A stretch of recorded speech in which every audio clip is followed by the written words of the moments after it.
Hello, thanks for tuning in. Welcome to Como Live. My name is Ariel. I'm one of the horticulturalists here at Como Park Zoo and Conservatory. And today I wanted to take you through a morning routine, give you an idea of what it's like to be a gardener here at the conservatory or one of our talented volunteers that helps us keep this place looking its best every day. So in the morning before the public arrives, we work our magic. Every room gets a going over, and we're in the Sunken Garden today, our flower show room. So I wanted to show you what a regular morning routine looks like, how we maintain this space. We are here during the summer flower show. It's one of 5 flower shows that we have here at Como every year. Our flower show is, they range in length. So I would say this is our longest running flower show. It lasts almost half the year. Some of our flower shows are really brief, just a month and a half or 2, but this one lasts all summer and part of the spring and into the fall. So there's a lot of maintenance that goes into keeping a long-running flower show like this one looking its best every single day.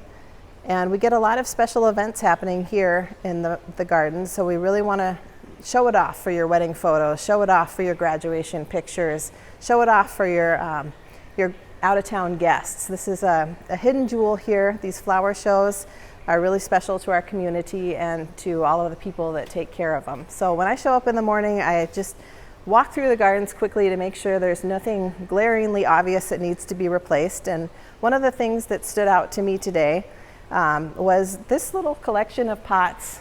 Looked like it could use a boost of color.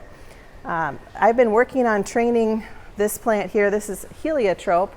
I've been working on training it up into a little lollipop shape for the last year, and I do that by removing the side branches and having the plant form a little trunk like this, and then we get a cascade of blossoms at the top in that round shape above. Now, when I move these little heliotrope lollipops into the room, they tend to slowly lose color. Over time, the flowers that used to be a really vibrant purple start to look a pale lavender. Still a really pretty color, but not quite as vibrant as I was hoping for. The reason for that is the glass in the Sunken Garden has a little bit of a film on it, which changes the amount of light that transmits through the glass to these plants. So everything can change a little bit from the greenhouse on site where we grow and produce all these plants for our flower shows to the display room that you're enjoying here this morning. So what I do is every couple of weeks I come in and I swap these out. I can take this one back to our greenhouse. It's right next door. Put it back on the greenhouse bench. Let it get that really bright greenhouse light and do a little pruning. What I'll do is I'll just snip off these spent flowers, and that encourages it to produce some more buds. And then it will be ready to bring back into the room in about 2.5 weeks. And it will be much more colorful than what you're seeing today. So every time you come, this room's going to look a little different, but we try to, whenever possible, have replacements at the ready so that it's looking its best every time you see it. So that's the one we're going to replace. And here's the one, for comparison, that I just brought out of the greenhouse.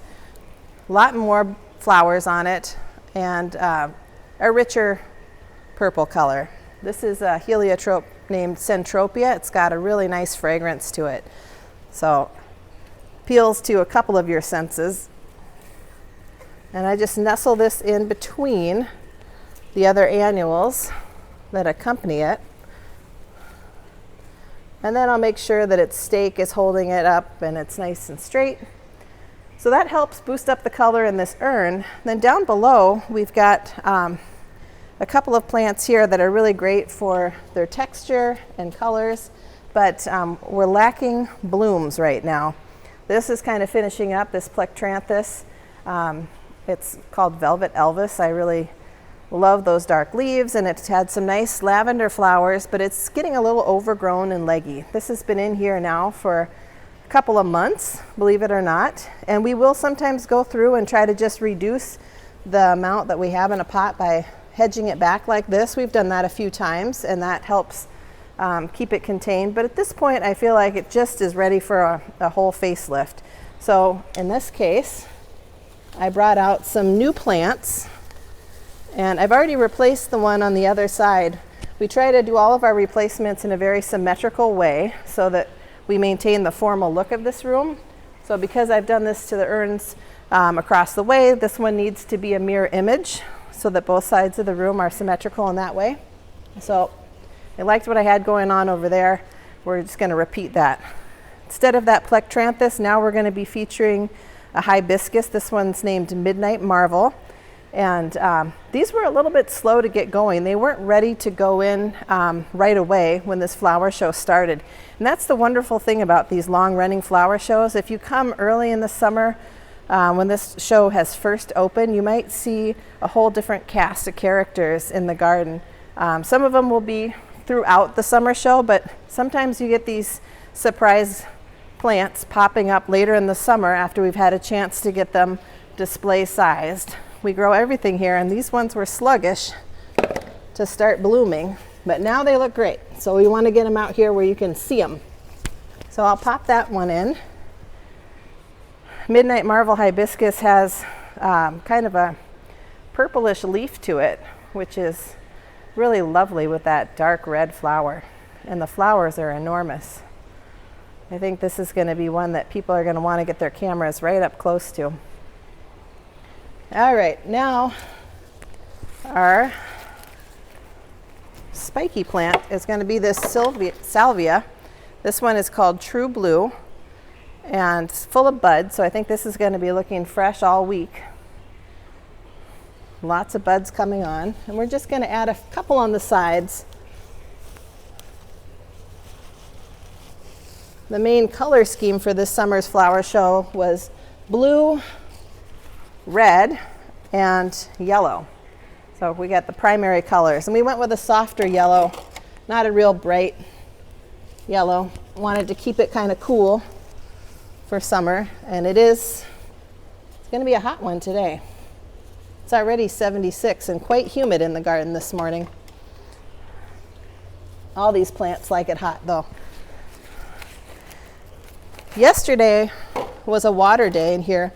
We water this room usually twice a week and give it fertilizer on Fridays, and that keeps the flowers coming all season. By August, we can stop fertilizing because enough feed will stay in the potting soil to carry us through September, and then we replace everything with our chrysanthemum show. But even though I watered yesterday, I still go through the room and make sure that nothing dried out, especially the newly planted stuff. And each plant in this room has different water requirements. So you get to know the room and which areas are a little shadier, which areas the soil is a little deeper and don't need quite as much water.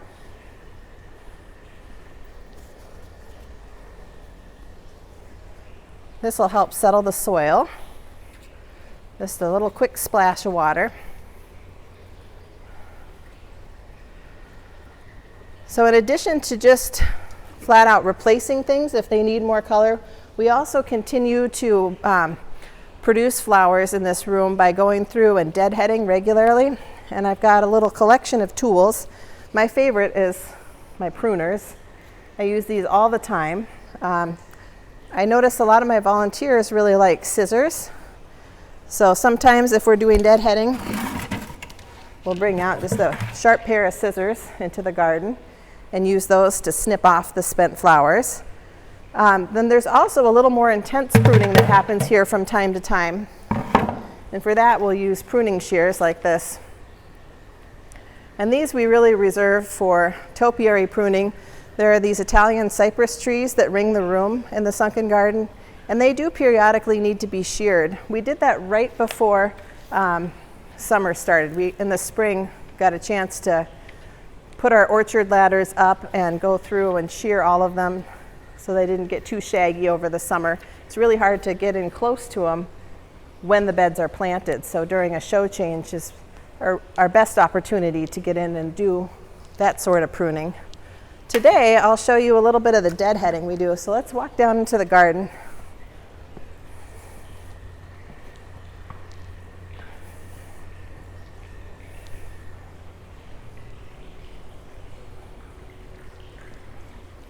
So one of my favorite plants in this flower show is this Salvia here.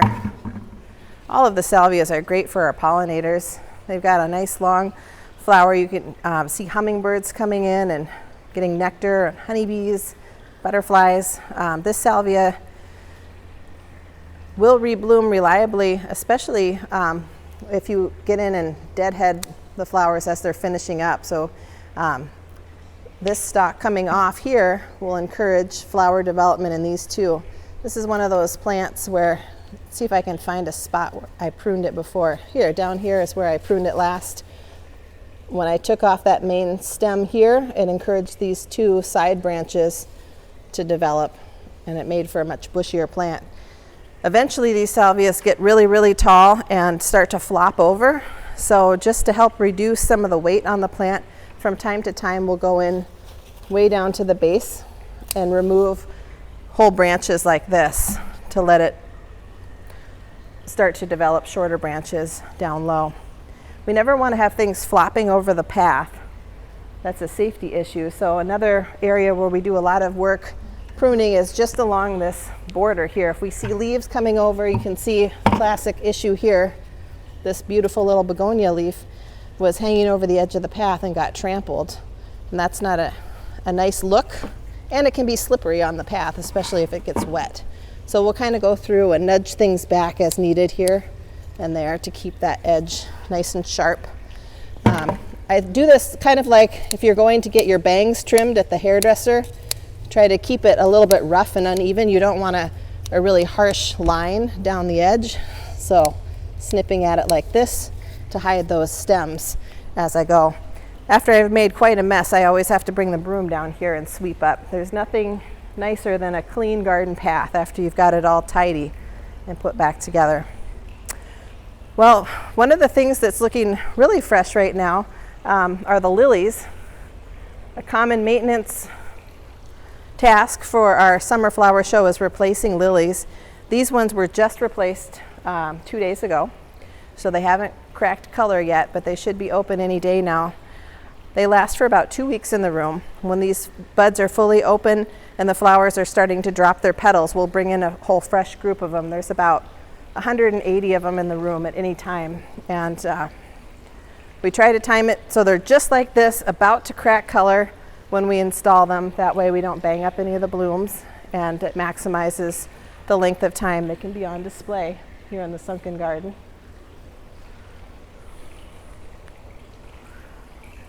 Had a whole crew of workers in here yesterday, so they did a nice job cleaning up the pathway. We did a little bit of pruning on these eucalyptus topiaries. These, again, we wanted to have in a standard shape, round on the top with a stem below. And they do produce new growth throughout the summer, so to keep them nice and tidy, we'll go in and hedge them back from time to time. The other plant that we gave a lot of work to yesterday were these Canna. These are a real tropical looking plant. I love their broad leaves, and they produce flowers all summer long. At a certain point though, it does look better if you go in and remove the spent flowers. These are developing into seed pods now. No more blooms coming from that stalk. Here's another one. You can just go in and take off once the flowers have finished opening. And then daily, we need to come through and pick up these blossoms that have fallen off. Otherwise, it starts to look pretty messy within a few days. So every morning, we'll go through, pick up those spent blossoms, look for any yellow leaves, scout for pests. It looks like there's something that started to chew on these flowers. We do periodically get slugs in here. So we scout to see what's happening to our leaves. Are there caterpillars? Are there slugs? Try to make sure that we keep up on plant care.